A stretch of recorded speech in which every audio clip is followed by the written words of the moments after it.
राज ठाकरे आणि उद्धव ठाकरेंच्या युतीसाठी कोणत्याही अटी नाहीत असं वक्तव्य संजय राऊतांनी केलंय। राज आणि उद्धव ठाकरेंची सहमती असेल तर युती होईल असंही राऊत यांनी म्हटलंय। युतीच्या चर्चेनंतर एकनाथ शिंदेंचा संताप आणि फडणवीसांच्या पोटात ढवळाढवळ सुरू असल्याचा टोलाही राऊतांनी लगावला। चोरांसोबत जाणार नाही, शिवरायांची शपथ घ्या असं ठाकरेंनी म्हटलं। कोणतीही अट नाही, राऊतांनी म्हटलं। महाराष्ट्र हितासाठी अट कशी असू शकते असा सवाल मनसेने केलाय। राज ठाकरेंनी युतीची तयारी दाखवल्यानंतर उद्धव ठाकरेंनी अट टाकली। त्यावरून मनसेच्या नेत्यांनी ठाकरेंच्या शिवसेनेवर पलटवार केला। पण संजय राऊतांनी मात्र उद्धव ठाकरेंनी कोणतीही अट ठेवली नसल्याचं सांगितलंय। आता कसं आटी घालायचं म्हणायचं आणि मी सगळं विसरतो म्हणायचं हे मला कुठं पटत नाही। हे पाच दोघांनी महाराष्ट्राच्या हितासाठी एकत्र यायला हरकत नाही, पण जर समोरून जर आटी घालण्यात येत असतील तर ते कसं काय महाराष्ट्राच्या हितासाठी तुम्ही आटी कशा घालतात मला हेच नाही कळालं। त्यात अट आणि शर्त आहे कुठे? कोणतीच नाही। एकही अट आणि शर्त त्याच्यामध्ये जर कोणी टाकली असेल तर मला सांगावं। राज ठाकरेंचं म्हणणं आहे महाराष्ट्र हितासाठी, उद्धव ठाकरे म्हणतात महाराष्ट्र हितासाठी। प्रश्न इतकाच आहे, या महाराष्ट्र हिताच्या फॉर्म्युल्यात भारतीय जनता पक्ष बसत नाही। ही अट नाही, ही लोकभावना आहे। याला कोणी अट आणि शर्त म्हणत असेल तर त्यांनी थोडंसं राजकीय अभ्यास करणं गरजेचं आहे। ठाकरेंची शिवसेना महाराष्ट्र प्रेमी कोण आणि महाराष्ट्र द्रोही कोण हे ठरवू शकत नसल्याचं संदीप देशपांडेंनी म्हटलंय। यावर महाराष्ट्र द्रोही कोण हे अख्ख्या महाराष्ट्र जाणतो असं संजय राऊतांनी म्हटलं।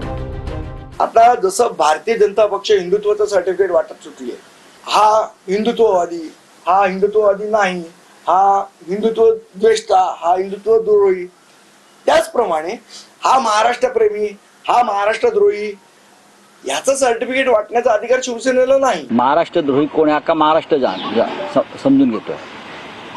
जर तुम्हाला समजत नसेल तर माननीय राज ठाकरे यांना एक ट्रेनिंग स्कूल काढावी लागेल। आणि राज ठाकरे फार सुज्ञ नेते आहेत, त्यांनाही माहिती आहे महाराष्ट्र द्रोही कोण। मनसेच्या प्रमुखाने एक भाष्य केल्यावर त्याच्यावरती तुम्ही कशाला वाद घालताय? नका वाद घालू। राज आणि उद्धव ठाकरे एकत्र येणार का या प्रश्नावर काल एकनाथ शिंदे चिडले होते। यावरही राऊतांनी प्रत्युत्तर दिलंय। आज राज ठाकरेंनी उद्धव ठाकरेंना युतीचा एक प्रस्ताव काय तो कामाचं बोला यार। आज राज ठाकरेंनी उद्धव ठाकरेंना युतीचा एक प्रस्ताव काय तो कामाचं बोला यार। बघा, एकनाथ शिंदेंचा संताप होऊ शकतो। का रागवले? त्यांनाही नको आहे की कामाचं बोला। मग कामाचंच करतोय ना आम्ही। तुम्ही तुमच्या कामाचं बघा। ते आता दरे गावात आहे, तिथून ते कदाचित त्यांच्या पक्षप्रमुखांना भेटायला दिल्लीत जातील। हा, ते त्यांचं काम करतील, आम्ही आमचं काम करू। आम्हाला कोणत्याही प्रकारचा संताप नाही, उलट आम्ही आनंद व्यक्त करू। आम्हाला असं कोणत्याही घरामध्ये भांडणं लावणं हे आमचा धंदा नाही। ज्यांनी हा धंदा केला त्यांना तो लकलाभ, परंतु आम्ही अशा कौटुंबिक वातावरणामध्ये कधीही ढवळाढवळ करण्याचा आमचा प्रयत्न नसतो। म्हणून संताप वगैरे नाही, एकत्र या, आम्ही तुमचं स्वागत करू। दोघे एकत्र आले तर आम्हाला आनंदच आहे। कोणीही आपल्यातले मतभेद विसरून एकत्रित येत असतील तर याच्यामध्ये काही वाईट वाटण्याचं कारण नाही। फक्त मला असं वाटतं की जो आमचे माध्यम आहेत ते जरा जास्त त्याच्यावर विचार करतात। जास्त मला असं वाटतं की ज्याला to read between the lines म्हणतो ते तुम्ही अधिक करताय, त्याच्यामुळे वाट बघा। आले तर उत्तम आहे, आम्ही स्वागत करू। देवेंद्र फडणवीस हा संताप दाखवणार नाहीत, पण आतून त्यांचं पोटात ढवळाढवळ सुरू होऊ शकते। पण त्यांनी जर असं म्हटलं की दोन भाऊ एकत्र येणार असतील तर आनंद आहे। भाजपचा आनंद हा किती खोटा असतोय आम्हाला माहिती आहे। ते आनंद पोटात माझ्या मावेना हे असं त्यांचं जरी असलं तरी त्यांच्या पोटात आणि बघा, मी ओळखतो सगळ्यांना ओळखतो। आतापर्यंत काड्या घालण्याचं काम कोणी केलं कॅफेत जाऊन, हे आम्हालाही माहिती आहे। दरम्यान ठाकरे बंधू एकत्र येण्याच्या चर्चेवर राजकीय विश्लेषकांनी काय प्रतिक्रिया दिल्यात पाहूयात। राजकीय वर्तुळामध्ये ठाकरे बंधूंच्या मनोमिलनाची चर्चा सुरू झालेली आहे आणि त्यावर काही राजकीय विश्लेषकांनी प्रतिक्रिया दिली आहे। भाषिक अस्मितेभोवतीचं राजकारण सुरू होणं हे भाजपसाठी त्रासदायक आहे असं श्रीराम पवार म्हणाले। मराठी गुजराती वाद, मराठी हिंदी वाद या प्रकारच्या अनेक गोष्टी घडताना दिसत आहेत आणि त्यातून पुन्हा मराठी अस्मितेभोवतीचं राजकारणाला एक नवा स्पेस मिळेल अशा प्रकारची परिस्थिती तयार होते आणि ती परिस्थिती या दोघांना एकत्र आणायला कदाचित कारणीभूत ठरेल. आणि तसे जर ते एकत्र आले तर त्याचा कितीही भाजप म्हणत असेल की दोन बंधू एकत्र आले तर आनंदाचा आहे, तर त्याचा फटका हा अल्टिमेटली भाजपलाच बसणार आहे. कारण भाजपच्या लाँग टर्म राजकारणामध्ये हे पक्ष एकत्र येणं किंवा कोणत्याही भाषिक अस्मितेभोवतीचं राजकारण सुरू होणं हे भाजपला त्रासदायक आहे. तर दोन्ही ठाकरेंनी एकत्र येणं काळाची गरज आहे. आता ही वेळ आली आहे असं संजीव उन्हाळेंनी म्हटलंय. मला असं वाटतं की महाराष्ट्राच्या हितासाठी या दोन ठाकरेंनी एकत्र येणं ही काळाची गरज आहे. ही वेळ आता आलेली आहे आणि ही वेळ जर साधली गेली नाही तर पुन्हा एकदा महाराष्ट्राच्या या प्रश्नाला हरताळ फासला जाईल. आणि हे जे अस्मिता जी आहे ही अस्मिता बाळासाहेब ठाकरेंनी ठेवलेली आहे. एकत्र यायचं असेल तर गिले शिकवे सोडावे लागतील म्हणून ही टाळी दिल्याचं अविनाश थोरात यांनी म्हटलंय. भारतीय जनता पक्षाची ताकद खूप वाढलेली आहे. एका बाजूला नरेंद्र मोदी यांचा करिश्मा, दुसऱ्या बाजूला देवेंद्र फडणवीस यांची मुत्सद्देगिरी आणि तिसऱ्या बाजूला भाजपचं संघटन, या सगळ्यामध्ये आपण पाल्यापाचोळ्यासारखे फेकले जाऊ काय अशी भीती प्रत्येकच पक्षाला, प्रत्येकच नेत्याला वाटते. म्हणजे अगदी वेगळ्या भाषेत सांगायचं तर प्रत्येक नेत्याला असं वाटतं की आपलं दुकान पुढे चालू राहील की नाही. आणि हे जर आपण भाजपच्या विरोधात एकत्र यायचं असेल तर मग हे सगळे आपले जे काही जुने गिलवे शिकवे म्हणतात ते सगळे आपल्याला सोडायला हवेत. आणि त्यामुळेच मला वाटतं की राज ठाकरे यांनी जी ती टाळी दिलेली आहे ती टाळी दिलेली.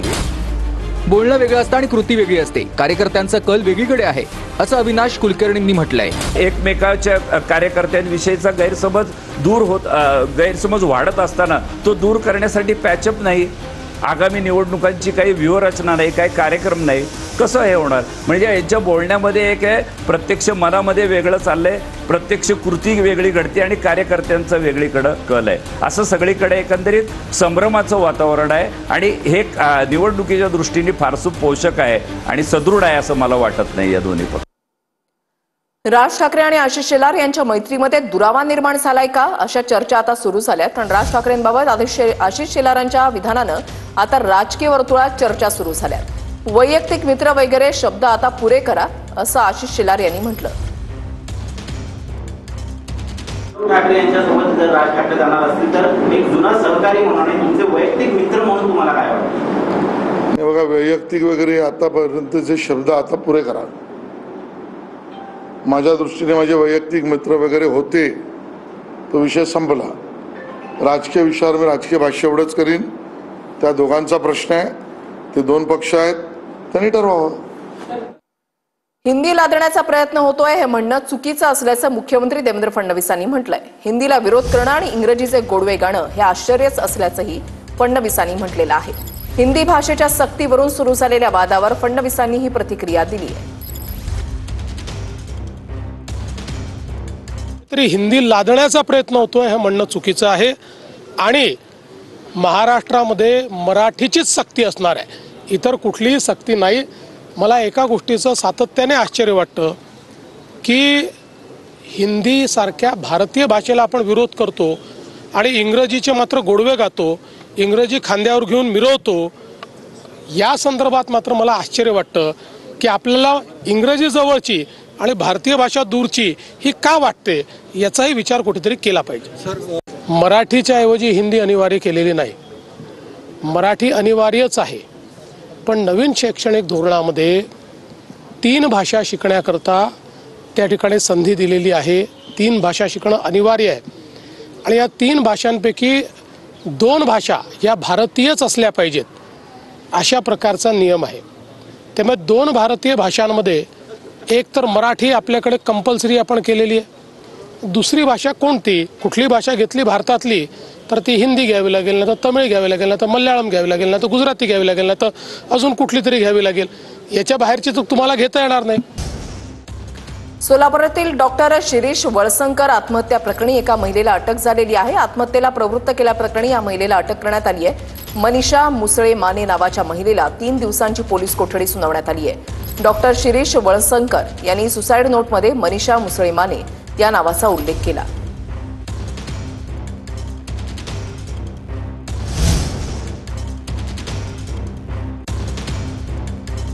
डॉक्टर शिरीष वळसंकर यांच्या आत्महत्येला प्रवृत्त केल्याप्रकरणी एका महिलेला अटक करण्यात आली आहे.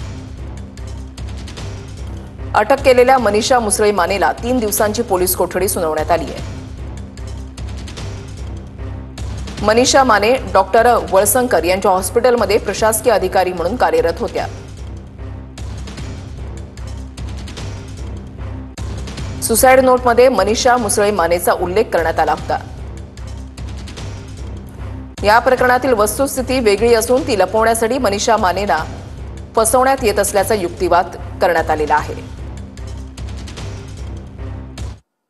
बातमी पुण्यातील गर्भवती मृत्यू प्रकरणासंदर्भातली आहे. अलंकार पोलीस आज डॉक्टर घैसासला नोटीस पाठवणार आहेत. ससून रुग्णालयानं काल दुपारी अहवाल पुणे पोलिसांना सादर केला आणि अहवालानंतर डॉक्टर सुश्रुत घैसासवर गुन्हा दाखल झालाय.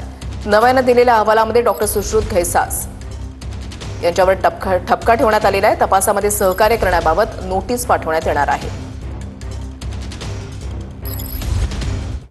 नाशिकच्या पेठ तालुक्यामधील बोरीची वाडी गावामध्ये भीषण पाणी टंचाई आहे. हंडाभर पाण्यासाठी महिलांची जीव धोक्यात घालून कसरत सुरू आहे. महिलांना विहिरीमध्ये उतरून दूषित पाणी भरावं लागतंय. हे विदारक वास्तव आपण या ठिकाणी पाहताय. नाशिकमधलं हंडाभर पाण्यासाठी महिलांना अक्षरशः तळ गाठलेल्या विहिरीमध्ये जीव मुठीत धरून उतरावं लागतंय आणि या तळ गाठलेल्या विहिरीतून ते थोडंफार पाणी जमा झालेलं आहे त्या हंड्यामध्ये घेतलं जात आहे. आज राज्याच्या वेगवेगळ्या भागांमध्ये हीच परिस्थिती पाहायला मिळते. एक विदारक वास्तव जे आहे ते समोर येत आहे. दरेवाडीमध्ये पाण्यासाठी महिलांची वणवण सुरू आहे. मेळघाटमध्ये तर भीषण अवस्था आहे. जंगलातून कित्येक किलोमीटरचा प्रवास करत हंडावर पाणी जे आहे ते गोळा केलं जात आहे. तर यवतमाळमध्ये सुद्धा हेच वास्तव समोर आलेलं आहे. पाणी टंचाईच्या तक्रारी जिल्हाधिकाऱ्यांना पाठवणार आणि पाणी टंचाई दूर करण्याचा प्रयत्न करणार असं आश्वासन मुख्यमंत्री देवेंद्र फडणवीस यांनी दिलंय. पाणी टंचाईच्या तक्रारी आहेत त्या जिल्हाधिकाऱ्यांना पाठवल्या जातील आणि पाणी टंचाईवर मात करण्यासाठी पूर्णपणे प्रयत्न केले जातील असं देवेंद्र फडणवीस यांनी म्हटलंय. एप्रिल आणि मे या 2 महिन्यामध्ये राज्याच्या काही भागांमध्ये पाण्याची टंचाई निर्माण होते. विशेषतः जिथे पाण्याचे स्रोत स्वतंत्र नाहीत अशा ठिकाणी ही टंचाई जास्त असते. आपण याकरता जिल्हाधिकाऱ्यांना प्राधिकृत करतो. जिल्हाधिकाऱ्यांनी टंचाईच्या संदर्भात मॅपिंग करून ज्या भागामध्ये टंचाई सातत्याने जाणवते तिथे वेगवेगळ्या स्रोतातनं पाणी गेलं पाहिजे व्यवस्था करायची असते. आताही आम्हाला काही तक्रारी मिळाल्या तर आम्ही त्या जिल्हाधिकाऱ्यांकडे पाठवतो आणि टंचाई दूर करण्याचा आपण प्रयत्न करतो. बातमी वडाळ्यामधून आहे. वडाळ्यामधून रामनवमीच्या रॅलीला सुरुवात झालेली आहे. मोठा पोलीस बंदोबस्तामध्ये वडाळ्यामध्ये रॅली सुरू झालेली आहे. रामनवमीच्या दिवशी रॅलीला परवानगी न दिल्यानं वाद झालेला होता. आज दुपारपासूनच वडाळ्यामध्ये रॅली काढण्यासाठी विहिंपचे कार्यकर्ते मोठ्या संख्येनं जमलेले होते. मात्र या रॅलीला परवानगी देण्यात आलेली नव्हती. त्याच्यामुळे पोलीस आणि या कार्यकर्त्यांमध्ये वाद सुद्धा निर्माण झालेला होता. पोलिसांना सौम्य लाठीचार्ज करावा लागलेला होता. मोठं वादंग निर्माण झाल्यानंतर जवळपास 2 ते 2.5 तासाच्या नंतर पोलिसांकडून परवानगी मिळालेली आहे आणि आता ही रॅली सुरू झाली. परवानगी या भूमीवर जय जयकार करण्यासाठी, जय सियाराम म्हणण्यासाठी, हनुमानजींचा जय जयकार करण्यासाठी, अरे देश आमचा, वतन आमचा, लोक आमचे आणि जय जय गान आमचं. त्याच्यामुळे कुणीतरी गैरसमज निर्माण केला. आमच्या प्रभू श्रीरामांच्या भक्तांना काही मार लागलेला आहे त्याबाबत चौकशी होईल आणि कारवाई होईल. परंतु बजरंग दल, विश्व हिंदू परिषद, राष्ट्रीय स्वयंसेवक संघ हे सगळेजण ताठ मानेने आज वडाळ्यामध्ये प्रभू श्रीरामांचा जय जयकार करत चाललेत. रामनवमी निमित्त विश्व हिंदू परिषदेनं शोभायात्रेचं आयोजन केलं होतं. या शोभायात्रेला पोलिसांनी परवानगी नाकारल्यानंतरही विहिंपनं रॅली काढली. या रॅली दरम्यान पोलिसांनी जबर मारहाण केल्याचा कार्यकर्त्यांचा आरोप आहे. पोलिसांच्या लाठीचार्जमध्ये अनेक कार्यकर्ते जखमी झाल्याची माहिती मिळते. पोलिसांनी महापुरुष देवतांचे बॅनरही फाडले असा विहिंपच्या कार्यकर्त्यांनी आरोप केलाय. दुसऱ्या समाजामधील लोकांनी निवेदन दिल्यानं परवानगी नाकारल्याचाही आरोप करण्यात आलाय. पोलिसांनी राड्यानंतर अनेक कार्यकर्त्यांना ताब्यात घेतलंय.